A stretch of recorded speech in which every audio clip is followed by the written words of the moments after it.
Welcome to Whisperwood Stories. Today we read a story from Nosleep by Otarih. Let's begin.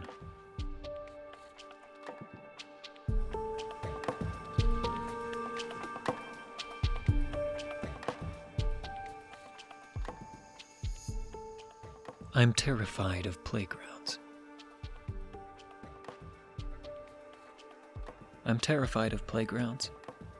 Not the mild discomfort most people experience when they're too old for the swings, but a bone-chilling, skin-crawling terror that roots me to the spot whenever I see one.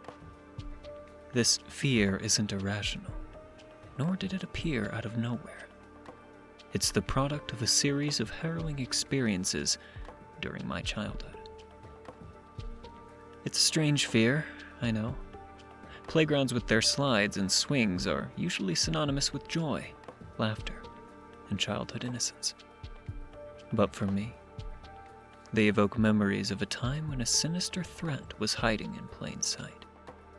They remind me of the day my best friend, Philip, vanished without a trace. We grew up in a small, rural town, a quaint place, isolated from the bustle and dangers of the city. It was a time before the internet, when everything seemed simpler, and our playground was our haven, our escape from the grown-up world. But our idyllic childhood was marred by the rumors of a white van, said to snatch children away as dusk fell. Parents, in their fear, enforced an unyielding curfew. They were to be home before 8 p.m., no exceptions. This warning echoed in my mind on the day Philip didn't show up for school. His usual spot in the classroom was empty. Confusion turned into worry when I got home to find that Philip's parents had called.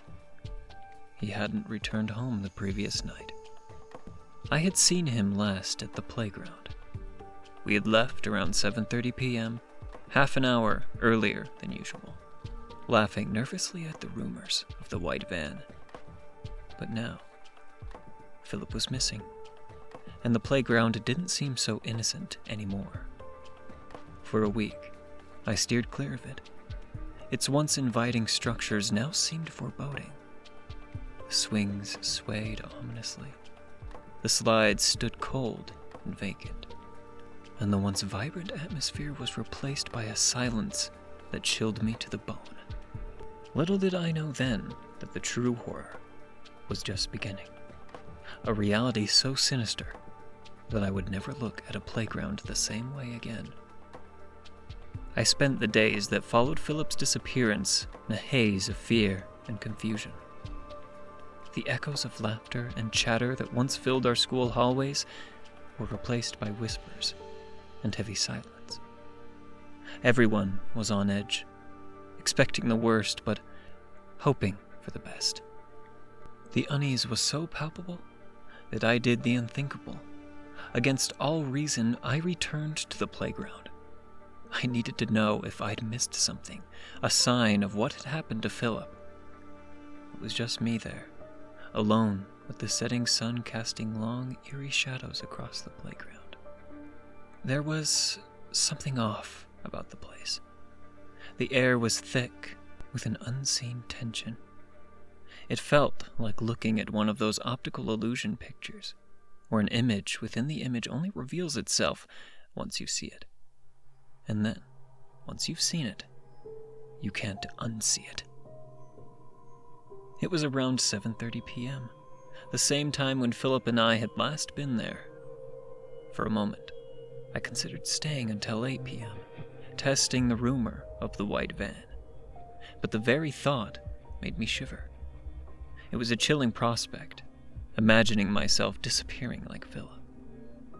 My heart pounded against my chest as a cold wave of fear washed over me. I bolted. I ran as fast as my legs could carry me, all the way home.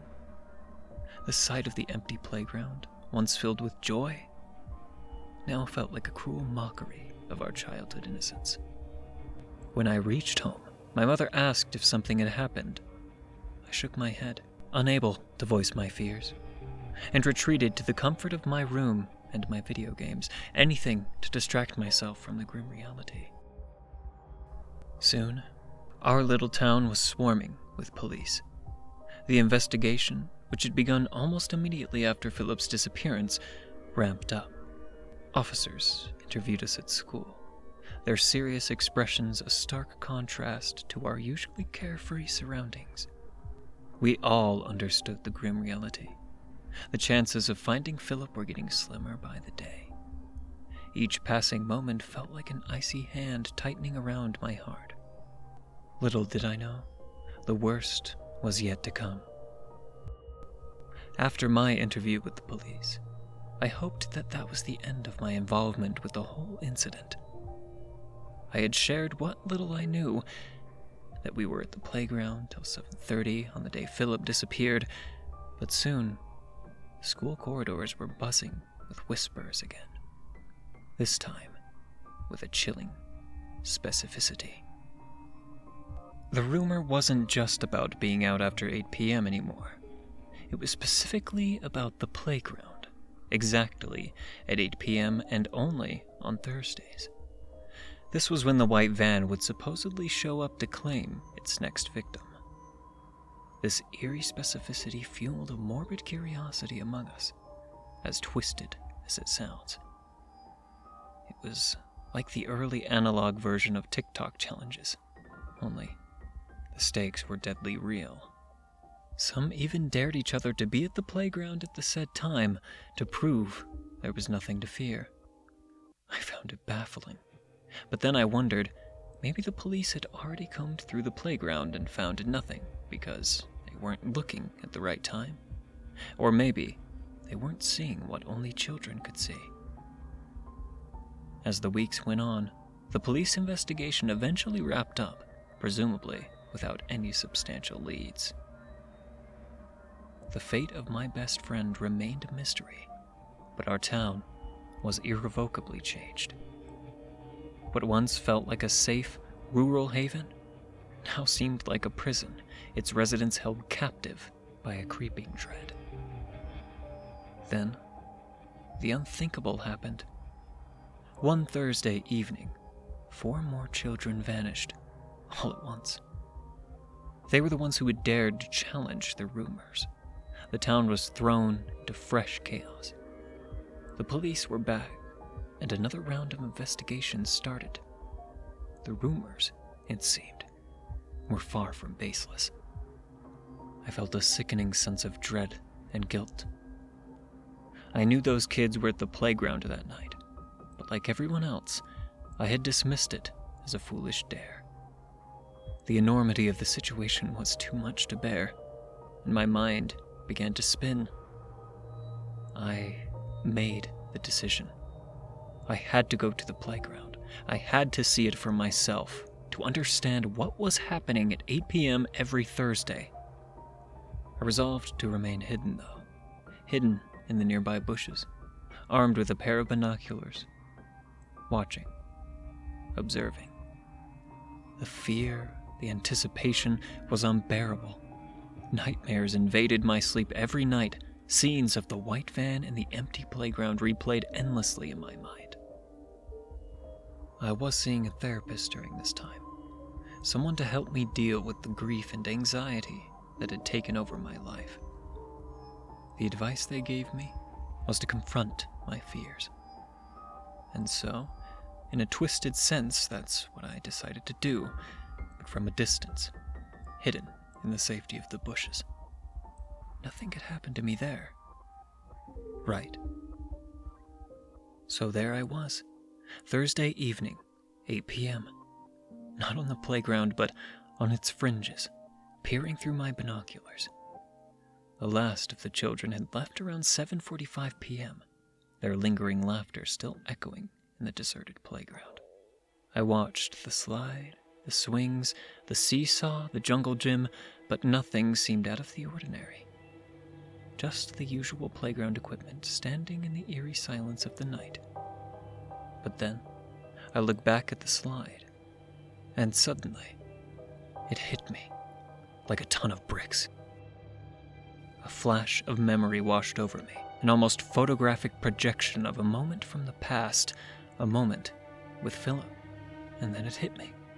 The memory was almost too clear, too bright in my mind.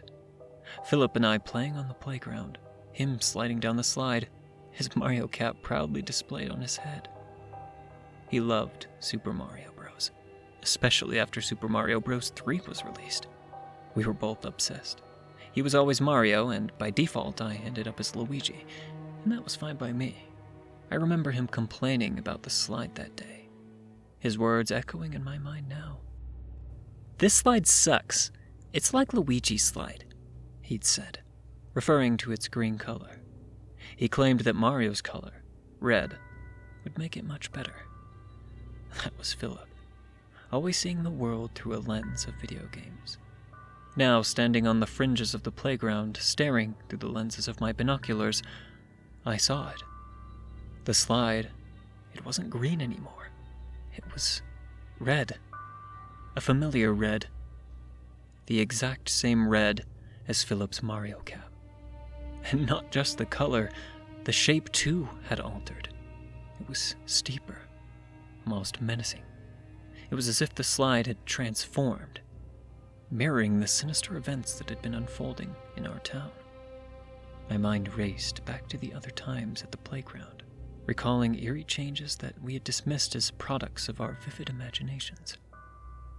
The swings seemingly moving on their own, strange sounds at odd times. Now I realized the playground had been changing, morphing all along, and we had been too innocent, too naive to see it. As the minutes ticked closer to 8 p.m., my heart pounded in my chest. My hands trembled, sweat making my grip on the binoculars slippery. A wave of fear washed over me, chilling me to my bones. The feeling was tangible, almost alive, a palpable presence in the air. It felt like a malevolent entity had taken residence in the playground, an entity that had consumed my best friend. The realization sent a shiver down my spine. I knew something was terribly wrong, but I had no idea what was about to unfold before my eyes. I stood there, frozen in fear, as two boys from my school entered the playground. They sauntered around, their voices echoing in the eerie silence, their words filling me with dread. "There's nothing here, man," one of them said. I could see them shrugging, dismissing the rumors, the fear that had gripped our town. They sat on the seesaw, swinging back and forth, arguing about something. Their words were muffled by the distance, but their casual demeanor gave me the impression that they were merely there on a dare. I checked my watch. 8:01 p.m. Despite the primal urge to intervene, to warn them, I was paralyzed. My promise to myself held me in place, preventing me from stepping into the playground, from putting myself in danger. Through the binoculars, I observed the seesaw and the boys. Suddenly, the air around them started to shimmer, like heat or haze on a summer day. But this was different, unnatural. It was as if the air itself was twisting, spiraling, distorting the playground's reality. As I squinted to see better, my heart skipped a beat. The boys' forms were changing, contorting. They appeared to be shrinking, their bodies becoming smaller and smaller. Then, as if following some twisted law of physics, they began to merge with the seesaw, their bodies and the metallic seats becoming one. The sight was horrifying. Their bodies seemed to dematerialize, morphing into an alien substance that was neither human nor metal. Their panicked screams were piercing, distorted by the horrific transformation. As they shrank and merged, their screams grew muffled, suffocated by their closing mouths.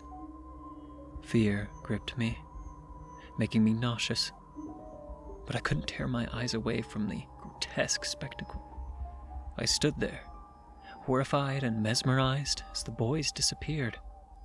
their existence swallowed by the demonic playground. With that unbearable sight burned into my mind, I dropped my binoculars and bolted. I sprinted all the way home, my heart pounding in my chest. The images of the boy's gruesome transformation haunting me. When I burst through the front door, my mom looked at me, her eyes wide with surprise and concern. She started asking questions, but I didn't answer. I just dashed past her, up the stairs, and slammed my bedroom door behind me. I locked it, the click of my latch feeling like the only protection I had against the nightmare I had just witnessed. I didn't sleep that night. Instead, I lay in my bed, wide awake, my mind racing. I was grappling with an intense, terrifying thought. What if the white van was a distraction, a false rumor? What if the playground was the real predator, consuming the children and turning them into parts of itself? What if Philip had become the slide? His beloved Mario cap had been red, just like the slide. The thought of kids innocently playing on what was once my friend made my stomach churn. I know it sounds ludicrous, crazy even, but after witnessing the seesaw devour those two boys, I couldn't shake the idea. As I lay there, a horrifying realization dawned on me. The seats of the seesaw, they must have changed color. They must have taken on the color of the boys' clothes. But I couldn't confirm it. I couldn't bring myself to go back and check, not after what I had seen. The next day at school, the boys were absent. Their empty seats seemed to echo my suspicions. Their names were added to the growing list of missing children, and they were never seen again.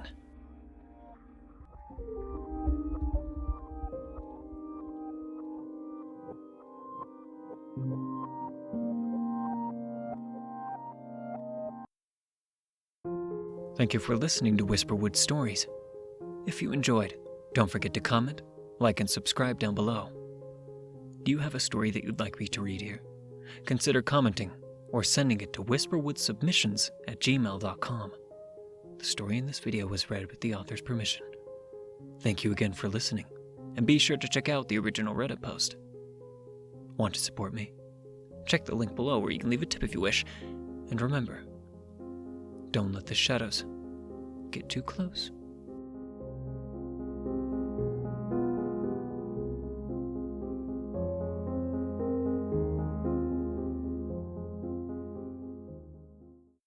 Among Us.